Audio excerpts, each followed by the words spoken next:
Mr. Souza, for the record, just state your full name. Joel Souza. And Mr. Souza, what do you do for a living? I am a screenwriter and a director.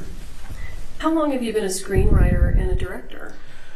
Oh gosh, I've been a working screenwriter and director for, I wrote before I directed, so 20 years on the writing, gosh, let me date myself here. 15 years directing. Okay, yeah.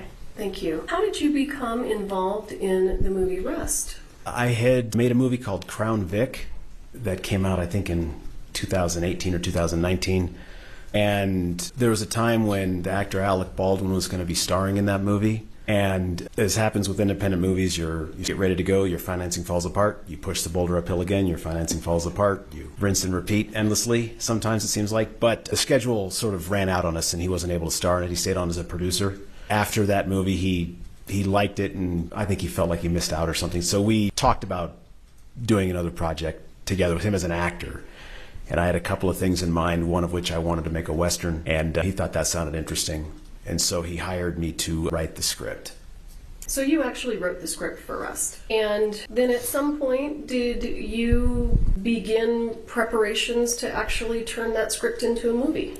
And it was sort of a similar situation with the one I talked about before. You meet with a lot of different people who hopefully can put financing together for you for the movie. And you get close and then it would fall apart and get close. You have these different iterations and you start thinking about where you're going to film. Eventually, a group of producers came on that was able to secure financing for it. And so then the discussions began about where you would film. New Mexico has a pretty robust tax incentive and works for many reasons for a Western. And then, so from that point forward, it was sort of we would, in earnest, begin to start preparing to go into what's called pre-production, which is just the period in the months before you actually start filming. And how did Ms. Hutchins become involved in the movie Rust? So over time, just generally as a director, if I would see the work of a cinematographer that I admired, I would just make a note of it, make a note of their name. And I had seen a trailer for a movie she did, I think it was called Arch Enemy. And I just was impressed visually. It looked like something that was it fit my style. And so I looked into some of her other work, and I had added her to a list of other names I had put together over the years. I can't remember what publication, if it was an American cinematographer or something like that, but they had named her one of 10 cinematographers to watch. That's a big deal. And so when the time came, generally I would ask one of the producers to start, if you could, reach out to their agents, and I could start talking to people, and these are the people I'm most interested in, and they would do that and see who's available and who's not. And then I can't remember the exact number of people I spoke to, the exact number of cinematographers. It was a decent amount, more than 7 or 8.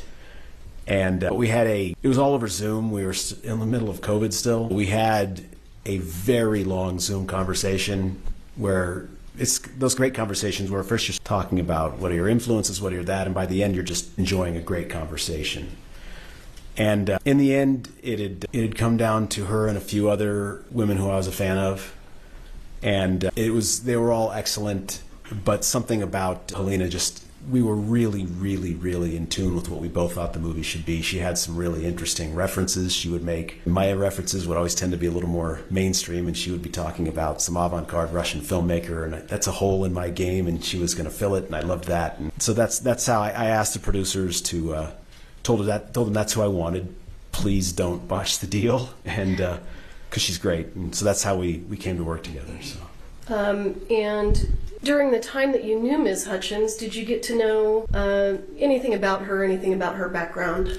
Yeah. I mean, she has this backstory that you don't forget when you hear it, right? I mean, she was born in the Ukraine, and but she'll tell you, she says, oh yeah, I grew up in this naval submarine base in the Arctic Circle, and you don't hear that generally every day. Said to you, can you give the jury an idea of the kind of education and training that Ms. Hutchins received after she came to the United States? Yeah, I know that she had spent a little time at the University of South Carolina. It's my understanding that's where her and Matt actually met. And who's Matt? Her husband. Okay. It would have been her husband, Matt Hutchins. I know she did the program at UCLA. I think it was the producer's program. I know she did the master's program at AFI, American Film Institute.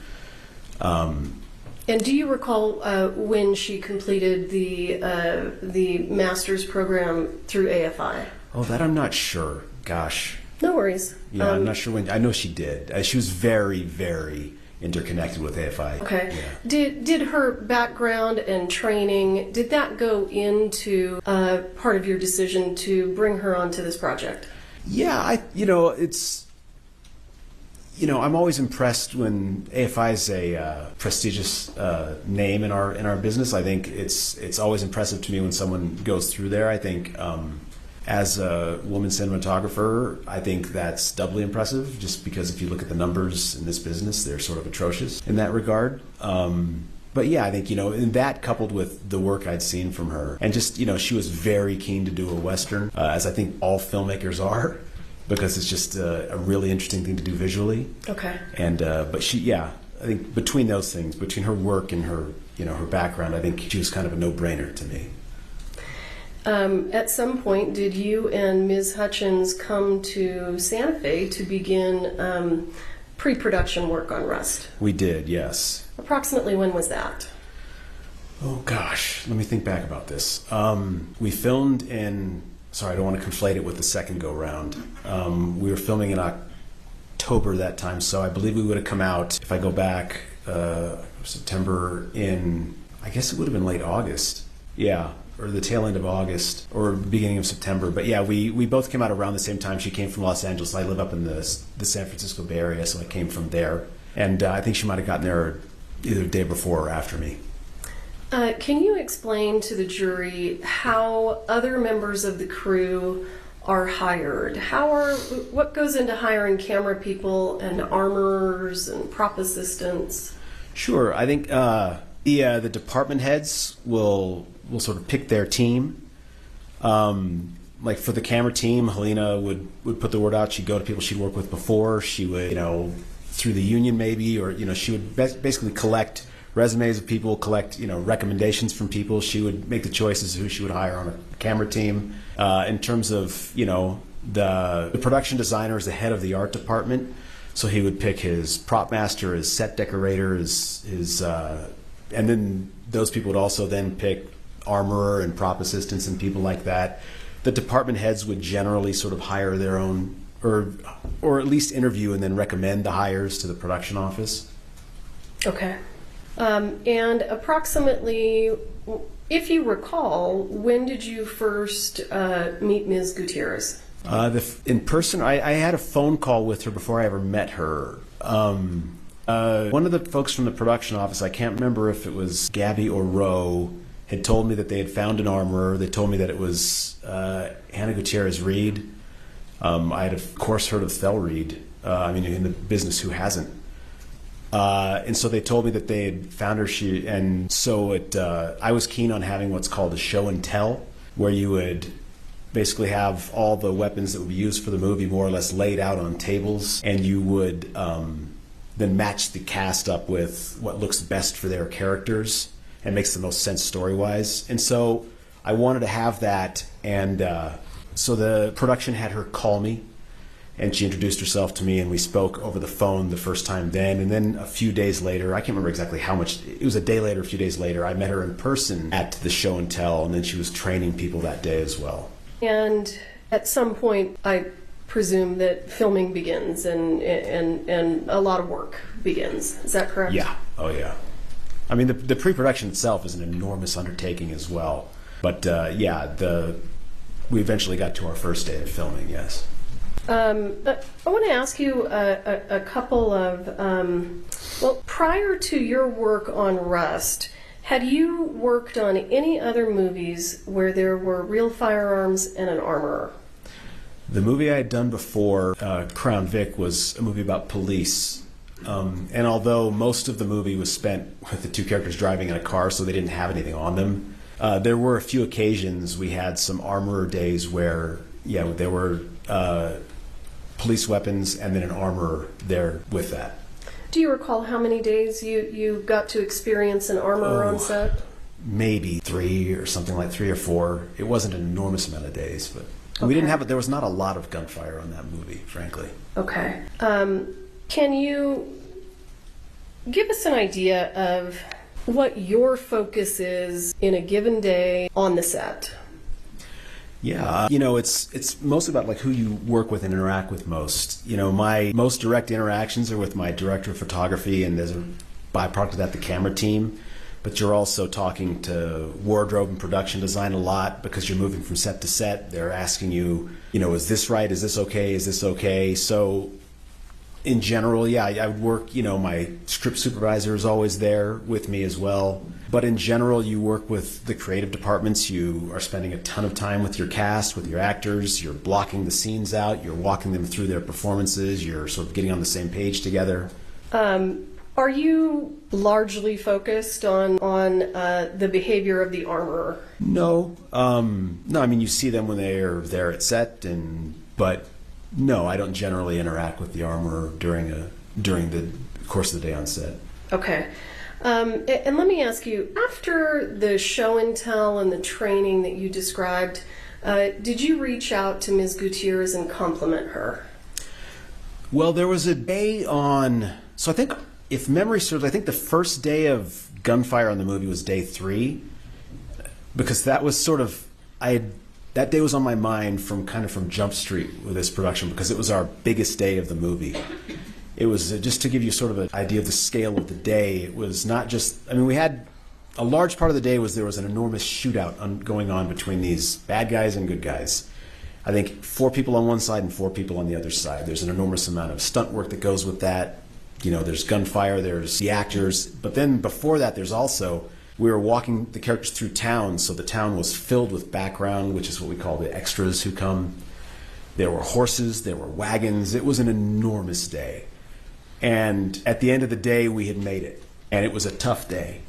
And when we have days like that, I generally like to go around and thank folks and congratulate people on doing a good job. If I texted her that day, it would have been because I guess I just didn't find her on set at the end of it. But the day came off, and I think everybody had a big part in that. So. Okay. And after that day, you were complimentary of her. After that day? Or on that day. On that day, yeah. And you were complimentary of the other folks on set that day. Yeah. No, it's I don't know if anyone's ever spent time on set, but it's quite a thing to see. The people, it's just a lot of professionals doing some pretty amazing stuff. So. Okay, great. Can you explain to the jury what Video Village is, and specifically what it was on the set of Rust? So Video Village is basically a sort of large awning or tented area. There'll be a lot of chairs inside there for cast to sit, producers to sit. There's generally a chair for me, which I should have used and never did. I just tend to stay on my feet all day. And then there will be monitors that are basically a feed to the cameras that we're using.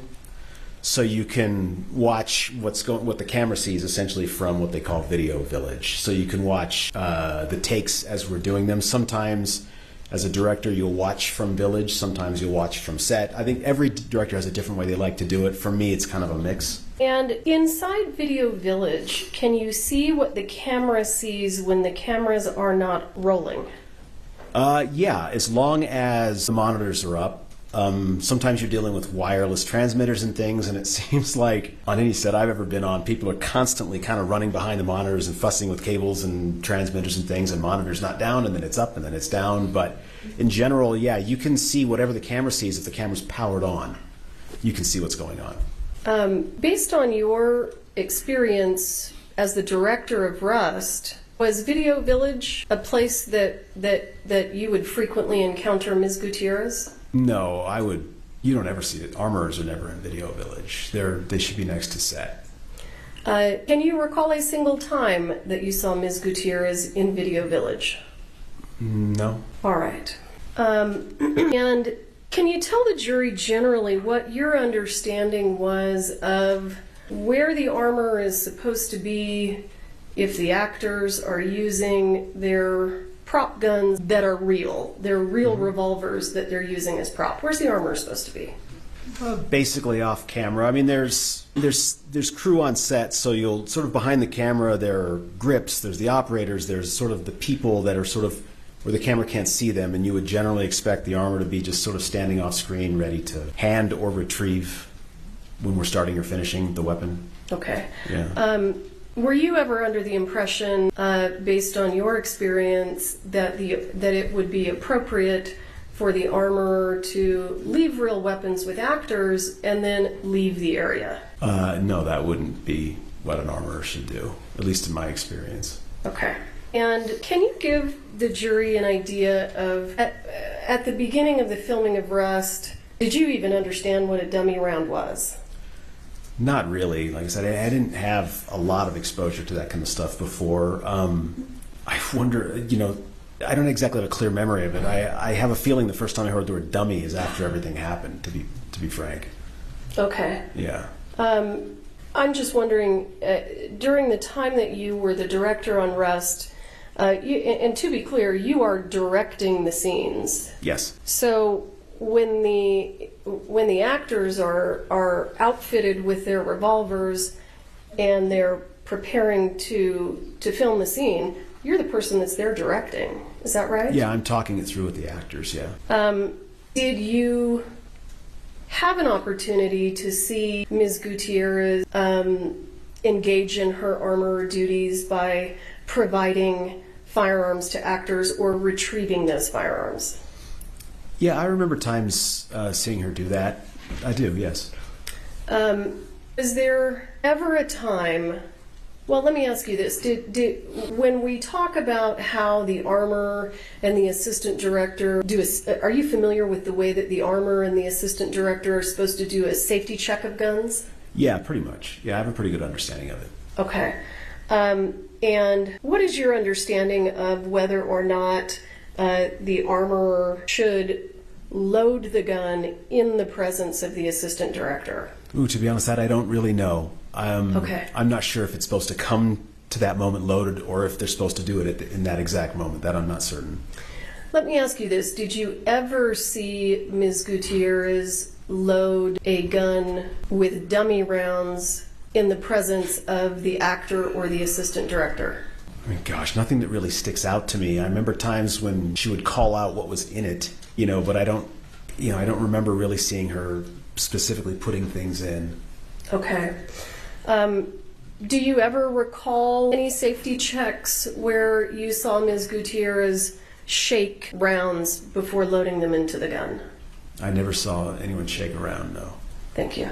What is your understanding of the overall, I would say, for lack of a better word, the overall amount of power that the armorer has over the firearms and ammunition on the set? Well, I would say that specifically since it's such a safety matter and it's such a specialized matter that there's really no one on set that should be able to override the armor in terms of the weapons, the ammunition, how they're handled, anything. What the armorer says goes.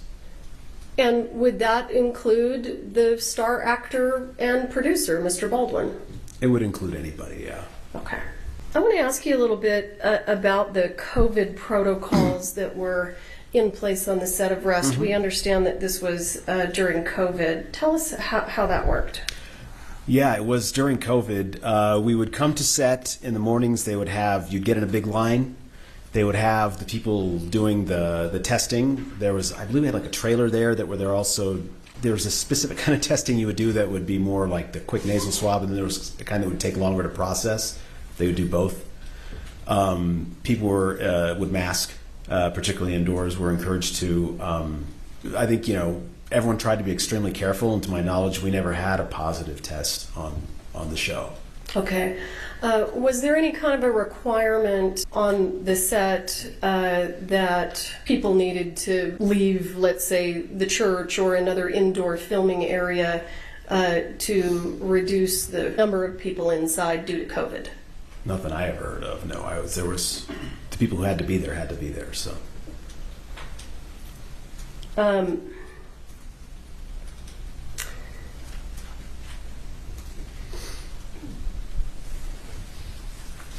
I am going to let me ask you. You wrote the script, so mm-hmm. Are you familiar with all of the scenes that were to be recorded in this movie? Yep. You understand now what dummy rounds are used for? Yeah. They're essentially, you put them in so that if there's a close-up on the gun, there is something that is in the gun that is inert, that can't do anything. but looks like there's a bullet in the gun. To the best of your recollection, was there ever a close-up scene of an actor or a stuntman loading or unloading the lever-action rifle that was assigned to Mr. Baldwin? No, there was not. Based on your understanding of the scenes in the script, can you think of any reason that dummy rounds would have been placed inside that rifle for filming? No, I think if my memory serves, I believe the only thing that rifle was going to be used for it was there's one scene where it fires and accidentally kills somebody. But we were never going to have the rifle fire in any way because it's an underage actor in that scene holding the weapon, and so we were just going to CGI the gun blast. Okay. And when you say CG? Just computer effects. You put a fake gunshot in digitally in the special effects process after you filmed. And hypothetically, if that rifle was going to be used for actual firing, would it have blanks in it and not dummies? Your Honor, object.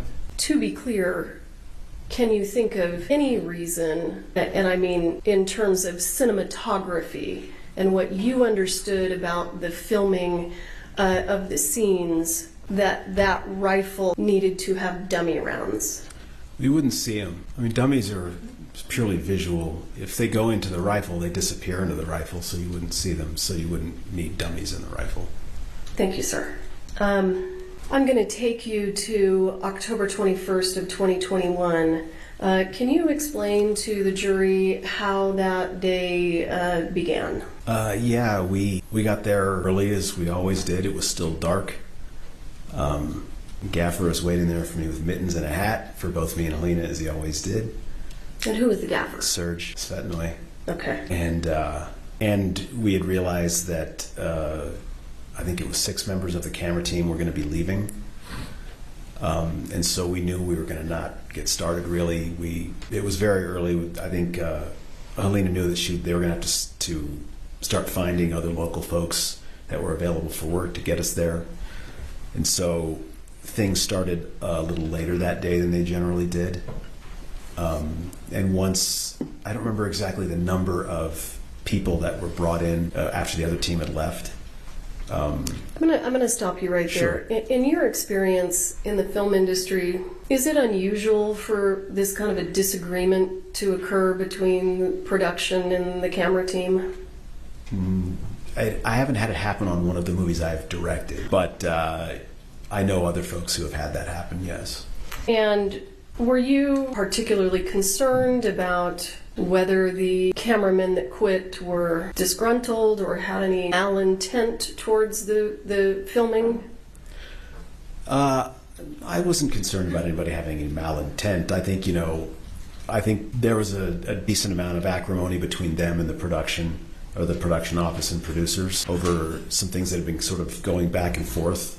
I think they sort of, as they should, they tried to sort of, keep that thing away from me. But I hear things, what's going on? You want people to be happy. You want people to feel good about what they're doing. So, did you think that the camera crew's decision to leave was somewhat reasonable? I don't know. That's a tough one. I wouldn't want to answer for them. I knew it was going to put us behind the 8 ball a little bit, but then again, people have their concerns. People have bills to pay. They have their own needs. At the end of the day, they did what they did. When they left, I went and shook hands, and I had no hard feelings, and I hope they had no hard feelings toward me, and said I hope we would work together again, because frankly they were pretty darn good at what they did. Okay. But I think, again, I'm not 100% privy to all the goings on there, but I think people have their concerns and the things they need to do. I think they felt they did what was right. So okay. So you get to set, you understand that you're going to lose the camera crew, and I think we left off where Ms. Hutchins was going to try to fill some of those roles. Yeah, I think between Halyna and I think the production office, they would start putting out some feelers in an urgent manner that we need, And so then at some point, some folks came. I don't know exactly how many, there might have been 3 or 4. We were going to be down a camera that day because one of the folks that left was the A camera operator. And so we knew we were going to be operating under only one camera for the rest of the day, which, I mean, sometimes you do only use one camera when you're filming, but, you know, that's going to slow you down because sometimes when you're filming, you can have two cameras catching something at once, and now you're going to need to do that twice. So it's going to take twice the time. And so, yeah, we were sort of gearing up and girding ourselves for that and talking about our plan for the day, how we were going to go about this. Because it was already, schedule-wise, it was already going to be a difficult day. So what was the plan for the day? The plan for me, as I saw it, I sort of took Dave, our first assistant director, aside, and Halyna, and just said, look, I think we all understand when you look at this day's schedule, we're not going to make this. This is not going to happen. And what I don't want to do is start short-changing the scenes that we have in front of us. What we're going to do is we are going to do the scenes that are in front of us. We're going to do them properly. We're going to work our way through. And whatever's left at the end of the day, we can't control that. That's left at the end of the day, and we'll have to figure out tomorrow. But today, we're going to do what we can. Okay. And so, if you recall, approximately what time were you able to get filming underway? It might have been like 9-something. I seem to remember 9-something because that's, you're getting going a couple hours late at that point. Okay. Yeah. And if you recall, what were the first... What were the scenes that were filmed in that session before lunch? Yeah, we were sort of tucked into a corner of the town. It's a scene where the head lawman in the movie, character's name is Wood. He brings a few other lawmen into town, so it's a decent sized undertaking in that you've got animals. I think we had a mule or a donkey there, and some other animals. We had horses, wagons, a lot of extras. And you have these three characters riding into town at a decent pace and then coming in. It was essentially, it's before a scene and after a scene, if that makes sense. We were filming the first part of a scene where they ride into town. At a different time, we had already filmed the scene where they would walk in to have this business they were dealing with. And then we were filming, again, their exit. And during the filming of those scenes, were there any close-up shots of revolvers that would have made the use of dummy rounds appropriate that you can recall? We did no close-ups in those. It was wide versions of them riding into town and then getting off. It wasn't a lot of shots, to be honest, because you have something that big and pretty, you sort of tend to back up a little bit and show it off. And then when they were leaving, it was the character, I'll tell you exactly what it was. His foot goes into the holster. We come up with camera to reveal him getting onto his horse and two men behind him, and then they ride out. That starts at what's sort of more termed as a medium shot and then becomes a wide shot as they leave. And were there any other scenes that were filmed prior to lunch other than that one? After we finished on that end of town, we moved up the road to the church and filmed a good amount of interior stuff in the church. And the scenes inside the church, did those involve Mr. Baldwin? Yes. And if you know, were those scenes filmed in such close proximity that dummy rounds may be advisable? I think a few shots, yes. Okay. Yeah, and for other characters too, because we'd also filmed the marshals coming in. Essentially, the scene is the young boy helps his grandfather in. We filmed that a few times. He sits him down in a church pew, and then the boy runs out to get help. And let me stop you. Yeah. The grandfather of the young boy... I'm sorry, is Alec. The character's name is Harlan Rust. And that's Mr. Baldwin's character. Yeah, and the boy, his character's called Lucas. Okay. So Lucas brings Rust in. Rust has been shot in a previous scene. He's bleeding. The boy's going to go try to find help. He runs out. Then the lawmen come in, which we filmed, them coming in, fanning out around the church, talking to the Rust character, and the Rust character is slumped over in the pew. So we filmed most of, if not all of the pieces of the lawmen coming in, looking that way. We filmed a good portion of the pieces of the characters, the Rust and Lucas coming in before that. Okay. We did that all before lunch. Okay. And after the filming of those scenes, what happened? After the filming of that part of the scene, it was time for lunch. They called lunch. When they call lunch, where do you go? We had, everyone tends to get in the vans and go back to base camp. I remember Alec was still there as people were clearing out, and he and I and Halyna talked a little bit about what was still to come, because we were going to pick literally right up where we left off after lunch. and people would go to get in the pass vans. It wasn't very far, but there was a decent-sized hill they would have to go over, so they would just sort of, it would be faster to drive them in vans over to where we would have lunch. Okay. And what happened when lunch was over? Lunch was over, everybody migrates back to the church, and you pick up where you left off. Were you inside the church immediately after lunch was over? Yeah. Yeah. Did you stay inside the church the entire time between when lunch ended and when the shooting occurred? No. I at a certain point went outside of the church. And why were you doing that?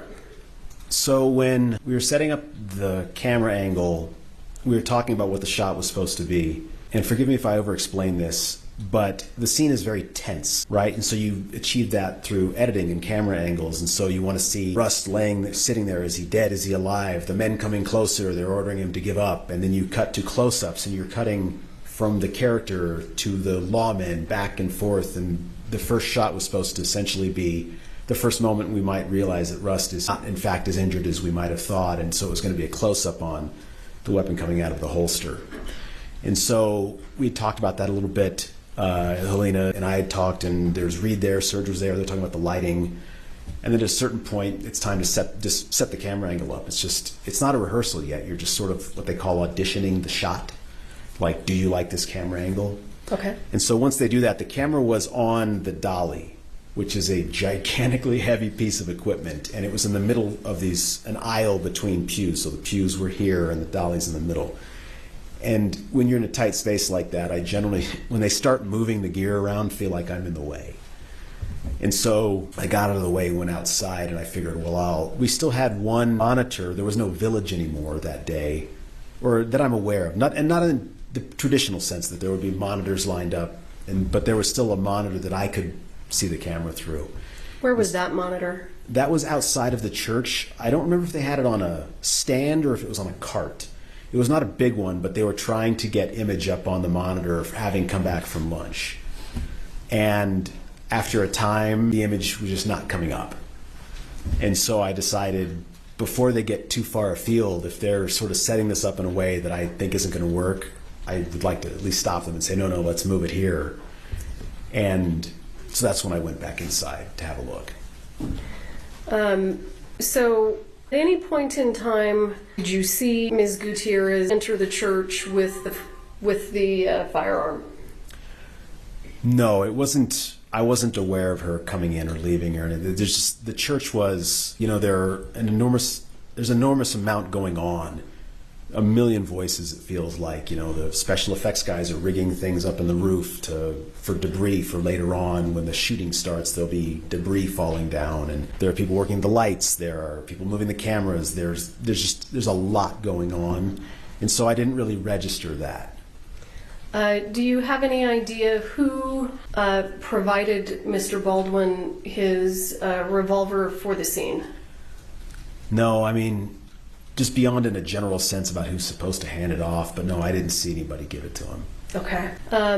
At some point, does Mr. Baldwin get his revolver? I mean, he clearly had it. The interesting thing, I never saw him with it. I mean, he clearly had it because of what happened, but when I went in to look at to see what was going on with the camera angle, I remember there's sort of a big group kind of hovered around where he would be. He would be sitting in the pew. I just couldn't see him. I'm not the tallest guy in the world. And so what I wanted to do was get up behind Halyna to try to sneak a look over her. There's a little tiny monitor on the side of the camera to at least see that, to see what it was looking like. But I never even got a look at that. Okay. So explain to us when you're going into the church and why and what you do and what happens. So I went inside again to try to see what the angle was. There were a lot of voices. I heard Alec's voice. I heard Halyna's voice. Everyone sort of talking at once. I don't have a clear memory of how long I was standing behind her. I know I got up behind her just to try to see on the monitor, and there was an incredibly loud bang that was not like the half and quarter loads you hear on a set. Those are they're loud poofs and pops. This was deafening. And it felt like somebody had taken a baseball bat to my shoulder. I remember that distinctly, and sort of stumbling back and shouting. I don't remember exactly what I said. Were you able to see Ms. Hutchins at that time? I did. I remember sort of stumbling back, and I either fell to my knees or I was sitting, and I distinctly remember her being lowered to the ground. People had her sort of by either side. And I still didn't quite know what had happened. Nothing made sense. I remember initially thinking, had she been startled by it? And they were sitting her down as a result, and then I saw the blood on her back. And to the best of your recollection, what happened after that? It got very chaotic. I remember them laying me down. I remember them laying her down next to me. Although we were sort of facing in opposite directions, my head was this way, her head was that way. I remember a lot of panic. I still just couldn't figure out what had happened. I thought, was there something that had been stuck in the barrel that came out? But just nothing made sense. I remember our dolly grip, Ross coming to sort of grab me and trying to call me, and then Matt Hemmer came in, and between the two of them, I remember they sort of tended to me and were pulling up and just trying to find out where there was a hole. Do you recall, Mr. Souza, at any point in time during that general time after the gun went off, having any kind of an interaction with Ms. Gutierrez? I remember at one point looking up and her standing there with another person or a few other people, and she looked distraught. And I remember her saying, I'm sorry, Joel," and I remember somebody just screaming at her, and they just ushered her out. Okay. At some point in time, were you taken from the scene? Yeah, it's funny. When I hear later about how long we laid there, it felt like 5 minutes. And I remember looking over and her looking back at me. And she had the biggest brown eyes I've ever seen. And then, but I don't remember who they took out first. They put me on some kind of stretcher and rolled me out. And where did they take you? They told me they were going to take me to they just said they were going to take me to the hospital, and I kept begging them to take me where she was, but they said they couldn't and that they would later. And they eventually took me to, I think it's Christus St. Vincent, I think that's what it's called, in Santa Fe. And when you were at the hospital, did you have an understanding that you had been actually shot by a bullet? No. I mean, I knew something got me, but they kept talking about this bullet, and it could not compute for me. I just kept saying, you don't understand. No, this was a movie set. That's not possible. You don't get it. And they kept saying, no, it is. And I just keep insisting, you don't understand, because this is not possible. It's just not possible that there's a live round. It just can't. And then they eventually maybe grew tired of my protesting about it, because they showed me the x-ray of my back, and there was a very large bullet in it. Okay. And sir, do you know whether Ms. Gutierrez was inside the church at the time that the gun went off? I don't know. In your experience, would you have had an expectation that she would have been in the church? Yeah, the armor would be where the gun is. Okay. I'll pass the witness. Good morning, sir. Morning. I have a few questions for you. Sure. So, Mr. Souza, I think before you testified that before the Rust movie, your experience with firearms was on Crown Vic. Is that correct? Yeah, more or less, yeah. Okay, and that was a movie you directed. I directed and wrote Crown Vic, yeah. And you wrote that, okay. Yeah. And that, I think you said, had a couple scenes involving firearms. Is that right? Well, where guns were fired, there were a few, yeah. So you had an armorer on that set? Was that armor full-time? He was there for the days that the guns were going to be used or fired, yeah. Is that the only occasion you've ever worked on a set with an armorer? Yeah. Okay. So is it fair to say your experience with working with armorers was fairly limited prior to Up to that point, yeah. Okay. So are you familiar with the SAG safety rules where if the armor or prop master are not present, a responsibility falls on the AD? I don't think I ever really reviewed the SAG rules. I don't think I would have been aware of what the procedure would have been if the armor wasn't there. I think my assumption was always that the armor was supposed to be there. Okay, and you made an assumption, but if there's a SAG rule that indicates that responsibility then falls on the AD, are you aware of that? That's not a rule that I'm aware of, no. Okay, so you have not reviewed the SAG rules with respect to armors in general, or firearm safety in general? No, I'm not a SAG member, so. Okay. But no, I haven't, no. Okay. So if in the church at that time, Miss Gutierrez-Reed was not present, and you don't remember? I don't. Okay. But Mr. Halls was. He was the first assistant director, correct? He was the first assistant director, yes. Now, you don't remember, I think he said, seeing who handed Mr. Baldwin the firearm. That's correct. And I think you said, sir, you don't remember Mr. Baldwin even having the revolver. You didn't see it. I mean, he had to have had it, but I know he had it before lunch. Yeah. I know he had to have had it for obvious reasons, but I didn't see him holding it in that. It never got to that. Okay. So before lunch, did you see who handed Mr. Baldwin the revolver? No, I remember at some point before lunch hearing Dave call out a Colt gun, but I don't remember who handed it to him. Okay, and that's Dave Halls? Yeah. And Mr. Halls called out a cold gun before lunch that you remember? As I remember that, yeah. Okay. Was the blocking done before lunch as well for that scene? Well, I mean, there's a lot going on in that scene. We had sort of gotten to a certain point in it. What was coming next, we had not practiced before. What was coming next was essentially just picking up where we left off. That was what's called an insert. It was an insert shot. Okay, sir, and this insert shot, this was going to be after lunch? It was our first shot up after lunch. Okay. And was this an insert shot of an extreme close-up on the hand as it's pulling from the holster? Yeah, it was what I had in mind was, and I talked about it a little bit before, but you have the hand kind of coming out like this, pulling it, yeah. And when you just demonstrated that, you had your hand coming across and pulling in front of you? Correct. Okay. Because that's where his thing was up here, so it would have naturally been going that way. And do you know whether from the script, whether that firearm was supposed to be pointed towards the camera? Well, I mean, it's not a matter of the script, really. For that specific shot, it was literally just supposed to be the gun being pulled out sideways. Okay, sir, and when you demonstrated that, you did not have your hand pointed forward? No. Okay.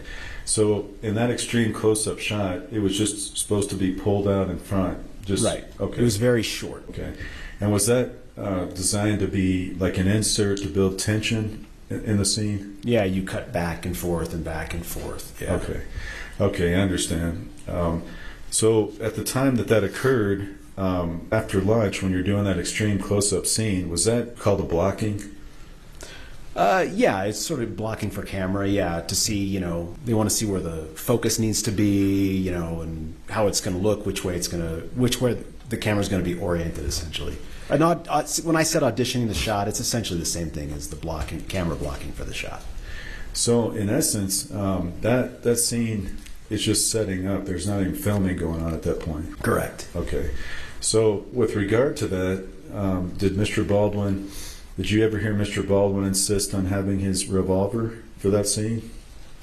Not that I'm aware of, no. Okay. Were you aware that generally during the movie he liked to have his hero guns? I don't think it's unusual for actors to like that thing. I mean, again, in hindsight, it would have been easy to sort of say focus on that and think about it. At the time, I don't know that I had a sort of a clear understanding of that or not. Okay. I just don't want to speculate. Right, absolutely.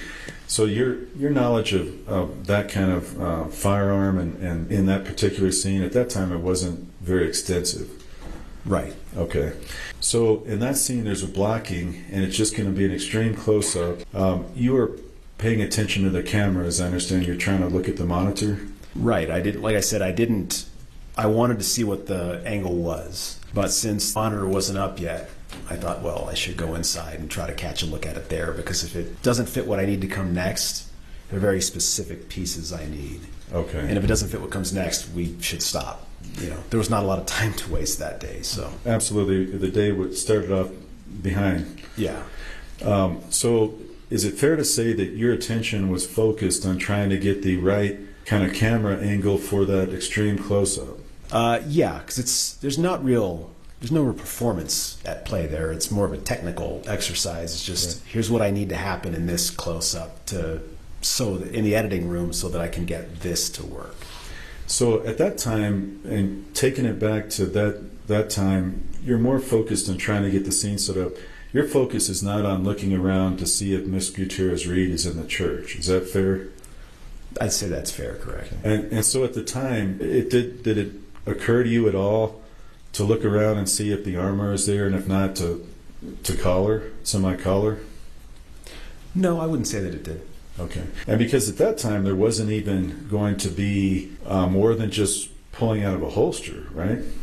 That's correct. Okay. So you didn't you didn't know she was in the church, so obviously you didn't hear anybody go get her or call her back in. Like I said, there were so many voices going on. I'm just trying to focus on what I can focus on at that point. Absolutely.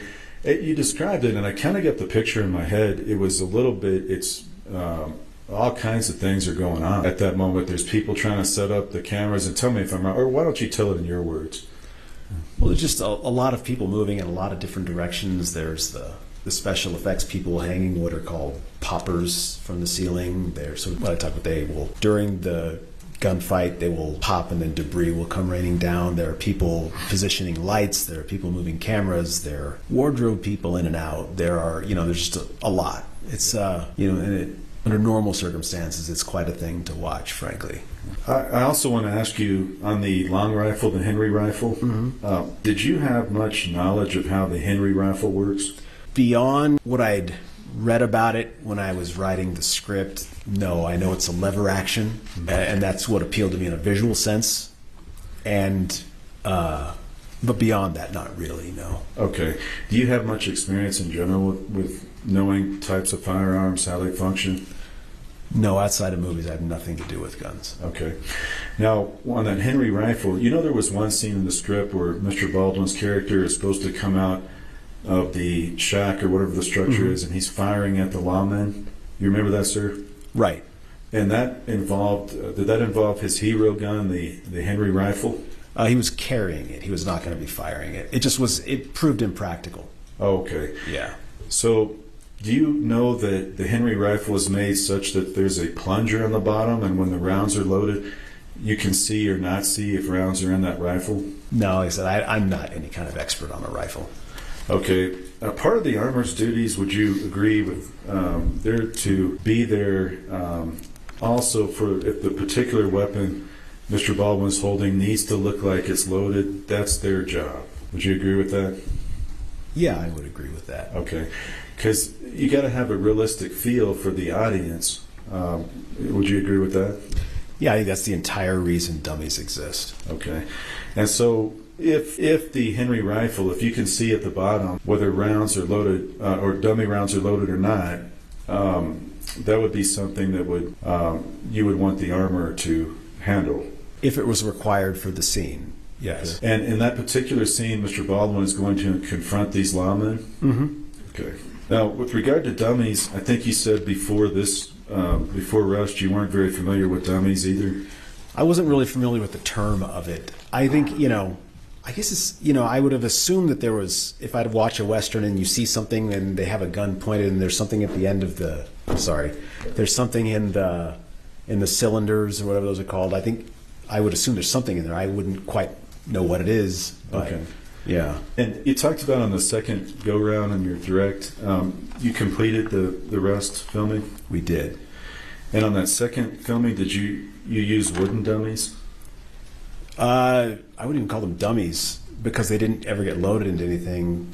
When there was a situation where we had to match previous shots, like on a bandolier where somebody had what would look like bullets, the armorer on that go-round had made them out of wood and then painted them and tucked them into the bandoliers. Okay. And you know that the purpose of a dummy round is to look very like a live round. Yeah. Okay. When it comes to safety on the set, Who is the person in general that's responsible? Well, I think in a general sense, I mean, the first assistant director is the safety officer on set. But beyond that, I think it also, there's a set is generally a reel if you see something, say something, things. So everybody is responsible to some degree to try to make sure there's a safe work environment. In terms of our safety officer, generally the first AD is the safety officer. And what you just said, and first AD is in charge of that. But if anybody on set sees something unsafe, they should say something. Yes, I think an example would be if there's an extension cord that's not taped down, or there's something that someone could hit their head on or something. You want to try to head those things off. There are a lot of sharp corners on movie sets. Now, ultimately, with regard to safety, the producers are where the buck stops. Do you agree with that? I think the producers are the people who write the checks are generally where the buck stops on everything in life. But I don't think a movie set is any different. Another portion, Mr. Baldwin, when you talked about earlier about the armorer saying something to him, did you ever communicate to the armorer if she had issues that she needed to confront Mr. Baldwin or tell Mr. Baldwin, or did you ever say anything about that? I don't think we ever talked about that. I think she and I might have had 2 conversations all told. Okay. But that wouldn't have been one of them. Okay. And would you agree with me, Mr. Baldwin has a fairly strong personality in that movie? Sure. I think, yeah. And we saw some clips on that. Finally, you mentioned that the day 3, you felt good about how that went. And it was an amazing team of professionals, I think you said, that pulled together and did a good job. Is that fair? Yeah, I think we had a very strong crew. And Ms. Gutierrez-Reed also performed very well that day. Yeah, on that day I didn't take any issue. Yeah. I was happy with everybody. Okay. All right, Your Honor, may I have just a moment? I have nothing further, Your Honor. Redirect. Just briefly, Mr. Souza, do you recall a single scene that was going to be filmed in the movie where anyone was loading the rifle with ammunition? No. Do you recall a single scene in the movie that was going to be filmed where anyone was cycling ammunition through the rifle? No. I don't have anything further. Thank you. You're excused. Thank you. Thank you. Next witness.